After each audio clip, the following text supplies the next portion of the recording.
Hello friends, जय माँ बगलामुखी जयदासी। आज मैं एक छोटी सी बात पूछूंगी और जरा मुझे उस सबसे सवाल का जवाब चाहिए। अगर किसी ने सही जवाब दिया तो मैं समझ जाऊंगी कि एकदम एग्जैक्टली राइट है।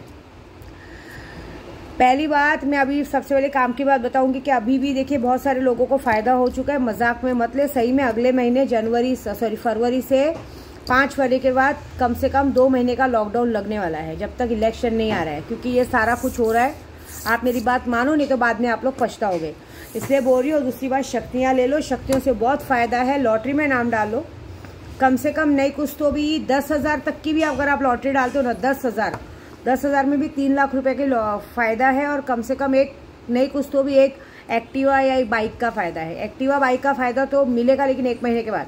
कैसा भी मारण मोहन वशीकरण का काम देंगे, 72 घंटे में रिजल्ट है। अभी मैंने बहुत सारे लोगों का मारण का काम किया, कर लिया है। दूसरी बात, ऊपर से उसके बाद जितनी भी बड़ी चीज़ आप, जितनी बड़ी संख्या में आप अगर लगाओगे तो अच्छी बात है। कल मैंने डाला था 5 लाख का, लेकिन किसी में डर, सबके अंदर एक डर है, औकात किसी की नहीं है। ये बहुत कम लोगों में होता है, जो कहते हैं ना अपने आप को बिजनेसमैन बोलते हैं। आज के दौर में कोई ऐसा बिजनेसमैन नहीं है जो इस तरह का जुआ खेल सके, तो समझ में आता है। दूसरी बात, आप सवाल का जवाब दीजिए। हम कोई भी भगवान का नाम लेते हैं तो कहते हैं ना, जैसे हम हर हर महादेव बोलते हैं, तो जैसे अगर अभी हम लोग बोलते हैं ना, हर जगह जैसे कृष्ण जी की पूजा करने जाते हैं तो कहते हैं हरे राधे कृष्ण, कहते हैं ना राधे राधे। अगर कृष्ण जी का आशीर्वाद पाना है तो सब लोग लिख के भेजते हैं कमेंट पे, राधे राधे बोलिए, राधे राधे बोलिए, आज आपका सब काम होएगा, ठीक है ना। सिया राम जी का नाम लेते हैं जब हम सीता माँ का, जो आप लोग बहुत जनों को देखा है जय श्री राम का नारा लगाते हैं। कभी देखा है, हम पहले सिया राम बोलते हैं, माँ सीता का नाम पहले आता है। भले आज के युग में हमें हमारे भी नाम, सरनेम के पीछे हमारे पति का नाम आता है। पहले पति का नाम आता है क्या? नहीं आता है। भगवान ने भी हमें वो दिया है हक कि हम लेडीज लोग भी जब अपना सरनेम लगाती है तो सरनेम में सेकंड ऑप्शन पे हमारे पतियों का नाम आता है, पहले हमारा ही आता है। कभी नाम सुना है क्या कि उल्टा नाम, पहले पति का नाम आए फिर पत्नी का आए फिर सरनेम आए? नहीं ना, पहले पत्नी का नाम आता है फिर पति का नाम आता है फिर सरनेम आता है। कितनी सोचने वाली और कितनी बारीक वाली बात है, ये मुझे जवाब दो। अभी हमारे श्री राम जन्मभूमि पे राम जी का राम मंदिर स्थापना हुई है, बहुत अच्छी बात है, बहुत अच्छी बात है। लेकिन पॉलिटिक्स वालों को सलाम की क्या पॉलिटिक्स खेला है। 2024 की लोकसभा की इलेक्शन जीतने के चक्कर में आप लोगों ने वो हद पार कर दी जो हद किसी ने पार नहीं की थी। ठीक है, कोई नहीं, लेकिन वो हद पार नहीं की है, वो आप लोगों ने अपनी बर्बादी का रास्ता खोला है। और इस बर्बादी के रास्ते में धीरे धीरे जो होने वाला है वो बहुत बड़ा होने वाला है, ऐसी बात है। अब एक बात बताइए, रामायण की बुक कितने लोग पढ़ते हैं? भगवत गीता तो बहुत लोगों ने पढ़ी है।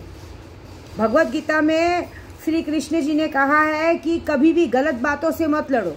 अगर हमें सच्चाई की राह पे चलते वक्त हमें अगर अपनों से भी लड़ना पड़े, अगर हमारे खुद के सगे हमारे भाई बंधुओं से भी लड़ना पड़े, तो सच की राह पे उन्हें भी पीछे करके हमें आगे बढ़ना है। तभी हम सत्य, क्योंकि सत्य की लड़ाई ऐसी होती है कि सत्य की लड़ाई में जो इंसान सत्य से डर गया वो कभी आगे नहीं बढ़ सकता। दुनिया में रिस्क लेना बहुत जरूरी है, इंसान रिस्क लेगा तो बहुत अच्छी बात है, ठीक है ना। इसमें श्री कृष्ण जी सारथी बन के अर्जुन का साथ दिए थे, और आज भी हमारी जिंदगी में सारथी बन के ठाकुर जी, हमारे श्री कृष्ण जी कहीं ना कहीं किसी न किसी रूप में, कभी सैलानी बाबा के रूप में है मेरी नज़र में, तो कभी मेरे मस्तान बाबा के रूप में है, किसी न किसी के रूप में हमेशा मुझे गाइडेंस देने, हमेशा मुझे कहते ना मार्गदर्शन देने हमेशा खड़े रहते हैं। श्री राम जी की बात, आज की तारीख में कलयुग में श्री राम जी को बहुत सारे लोग फॉलो करते हैं, मैं तो रावण को फॉलो करती हूँ। क्यों? क्योंकि हमारे राम जी पूजनीय हैं, उन्हें वो तरह का, उस तरह का चरित्र लोगों को दिखाना था, क्योंकि उन्होंने कलयुग की प्रतिमा की थी कि आने वाले कलयुग में ये जो आज क्या, उन्होंने जो उस तरह उस रामायण में जो पंक्तियों में चरित्र दिखाया था, उन्होंने दिखाया था कि आज ये जो चरित्र है कलयुग में, ये चरित्र का बिल्कुल उल्टा प्रदर्शन होगा। मतलब ये सेम टू सेम उल्टा होगा, है ना। आप सोचिए, श्री राम जी ने जन्मभूमि पे, अयोध्या के पवित्र जन्मभूमि पे जन्म लिया, वहाँ खेले कूदे, वहाँ वो किया, लेकिन वहाँ क्या हुआ? जनकपुरी गए, स्वयंवर करके हमारी सीता मैया को, एक बहुत भव्य सुंदर सी राजकुमारी को, जो कि माँ लक्ष्मी का रूप है, बहुत पता है ना, माँ लक्ष्मी हमेशा विष्णु जी के पैरों में रहती हैं, वो कभी विष्णु जी का साथ नहीं छोड़ती हैं, तो वो भी विष्णु जी के पीछे पीछे चली आई कि जीवन की कठिनाई ना सही है, आप कैसे जाएंगे, हम भी आएंगे। कहते ना, सत्य पे असत्य पे सत्य की विजय प्राप्ति के लिए उन्होंने जन्म लिया था। लोगों को सत्य की राह दिखाने के लिए। लेकिन उसमें भी हमारे भगवान राम जी ने कितने दुख सहे। वो दुख आज की तारीख में लोग सह सकते हैं क्या? बिल्कुल नहीं सह सकते, कोई नहीं सह सकता, ये बात तो पक्की है, कोई नहीं सह सकता उसे। जो सेक्रीफाइस उन्होंने किए थे, जो यातनाएं उन्होंने सही थी, आज आप और हम सह सकते हैं क्या? बिल्कुल नहीं सह सकते। पूछो क्यों? क्योंकि वो हमसे होगा ही नहीं, वो भगवान थे, हम इंसान हैं, ऐसी बात है। मैं रावण को फॉलो करती हूँ, क्यों?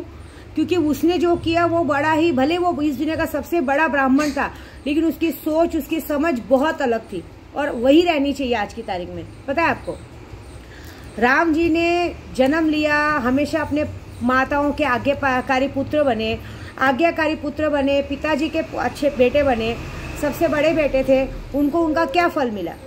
जिस माँ को उन्होंने सबसे ज्यादा प्यार किया, उसी माँ कैकेयी ने उन्हें 14 वर्ष के वनवास के लिए भेज दिया।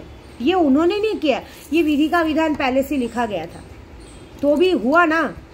माँ सीता जो जनकपुर की जानकी, इतनी सुंदर सी राजकुमारी, हमारी माँ लक्ष्मी। माँ शब्द आते ही मन में एक अलग सा भाव आता है। हमें चोट लगती है तो हम मम्मी करके बुलाते हैं, हमें जरा से कुछ नींद नहीं आती, हमें माँ की जरूरत पड़ती है। माँ होती है जो हमें अच्छा खाना बना के, हर एक चीज, हर तरह की चिंता सिर्फ और सिर्फ माँ कर सकती है। पिता पालन करता होती है, माँ जन्मदाता होती है, और हमें जो कहते हैं ना भूख प्यास जो लगती है, हमारी चीजों को समझने वाली। एक टाइम पिता उस बात को ना समझ पाएगा, लेकिन माँ समझ पाती है, ऐसी बात है। लेकिन आज की दुनिया में बच्चे क्या कर रहे हैं?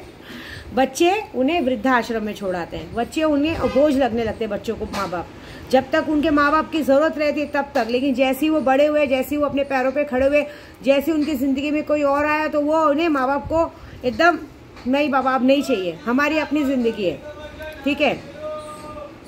उसके बाद सीता माँ ने क्या किया था? सीता माँ को तो कुछ पता ही नहीं था। राम जी ने क्या किया था? राम जी ने अपने प्यार का, समर्पण का, उनको ये सजा मिली कि उनकी माँ ने उनसे 14 वर्ष का वनवास मांग लिया, ठीक है। और उसके चक्कर में माँ सीता ने क्या किया? लक्ष्मण जी भी उनके साथ चल दिए, भाई उनके प्यारे भाई थे। आज की तारीख में लगता है कि आपको भाई के लिए, या भाई के साथ, भाई के ऊपर बहुत सारा कर्जा है, तो दूसरा भाई बोलेगा मैं क्यों चुकाऊं, तेरी गलती की सजा है, तू देख, मैं क्यों उस पर पैसे दूं, समझे। लेकिन नहीं, उस वक्त थे कि लक्ष्मण जी ने अपने भाई के लिए सारी यातनाएं सही थी। लक्ष्मण जी ने पूरे 14 वर्ष अपने भाई के साथ बिताए थे, अपनी बीवी को छोड़कर। उर्मिला जी को वो कहते ना महल में छोड़ के चले गए, तो उर्मिला जी गई थी क्या लक्ष्मण जी के साथ वनवास पे? नहीं गई, वो निद्रा अवस्था में चली गई थी। लेकिन माँ सीता जी ने अपने पति का साथ नहीं छोड़ा, माँ सीता जी ने अपने पति का साथ पूरा आखिरी तक दिया। वो न चाहते हुए 14 साल के वनवास पे चली गई। आप सोचिए, उन्हें क्या जरूरत थी? वो रह सकती थी आराम से अपने महल में, वेट कर सकती थी। आज की तारीख में यूपी से कितने आदमी लोग काम पे आते हैं, उनकी बीवियां थोड़ी ना उनके पीछे पीछे आती, बरसों तक अकेले तक बाहर रहती हैं, सॉरी गांव में पड़ी रहती हैं, उनके आदमी यहाँ के कमाते हैं, लेकिन करती है ना। लेकिन उस वक्त की औरतें थी और आज की औरतें, अब आज की औरतें ऐसा कर सकती है? उस वक्त हमारी सीता माँ ने अपने पति का साथ देते हुए 14 साल वन भटक के, महलों में रहने वाली रानी झोपड़े में रही है। कहते ना हजारों दासियों के बीच में रहने वाली रानी ने चूल्हे चौके पे चूल्हा फूक के, धुएं की आग लेके 14 साल तक खाना बनाया। आज की औरतें कर सकती है क्या? फूल कंद माला को खाया है, आप सोचो, बेल पत्र खाया है। आज की औरतें कर सकती है ऐसा? नहीं कर सकती। गहने पहनने वाली औरतें, जो 24 घंटे गहने पहनती थी, वो औरत गहने पहने बगैर सिर्फ एक भगवा कलर के कपड़े में 14 वर्ष तक अपने पति का साथ दिया है। उसके बाद क्या हुआ? रावण की बहन सूर्पनखा का दिल राम जी पे आ गया। उस राम जी के साथ शादी करने को लगी थी। उस बात पे हमारे लक्ष्मण जी को गुस्सा आ गया, उन्होंने उसकी नाक काट दी। नाक काटी, देवर ने सजा मिली, भाभी को सजा मिली, क्योंकि भाभी ने तो कुछ किया ही नहीं था। लेकिन 1 साल तक रावण उसको उठा के लेके गया। अब इस बात पे तो आप सोचो, रावण उठा के लेके चला गया।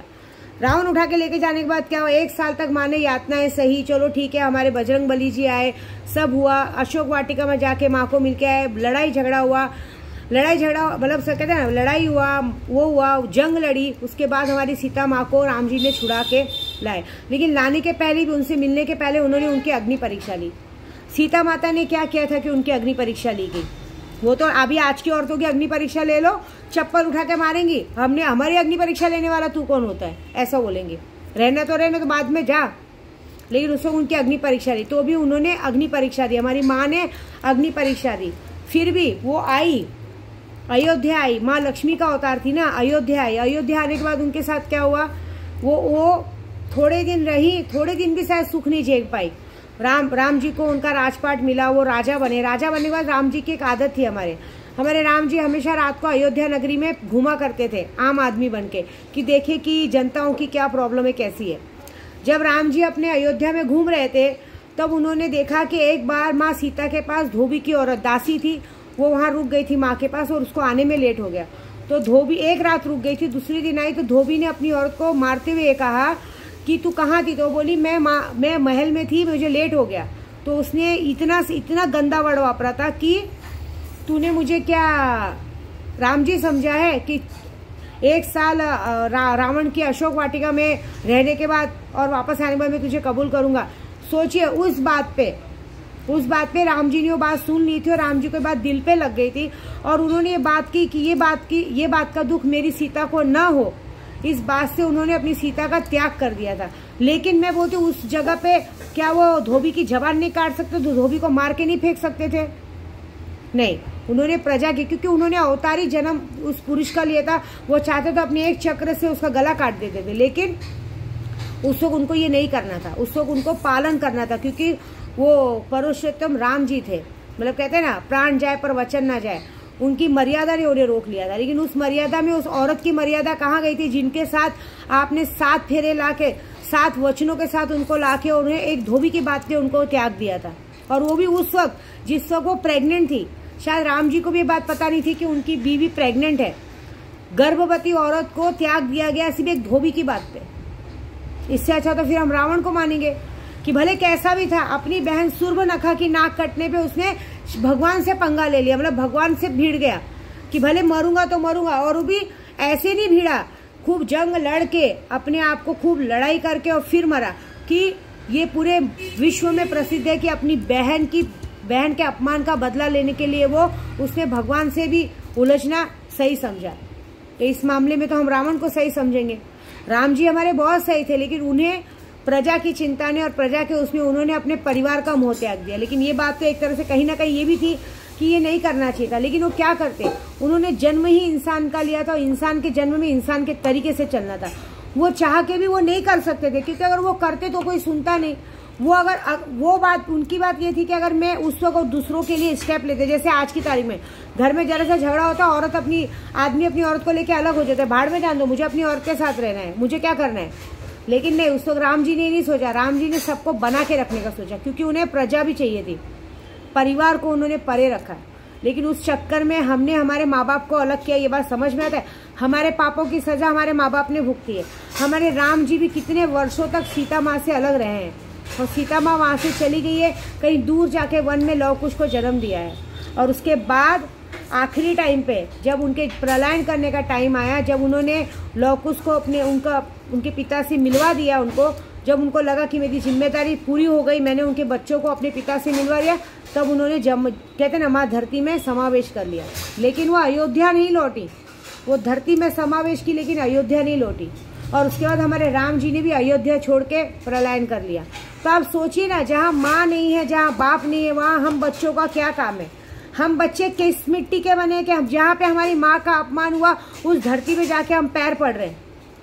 सिर्फ हमारे लिए वो जन्मभूमि है, लेकिन हमारी माँ की, जहाँ हमारी माँ का अपमान हुआ है, जहाँ हमारे पिता को हमारे राम जी को बरसों तक अकेला रहना पड़ा है, वो जगह हमारे लिए कैसे अच्छी हो सकती है।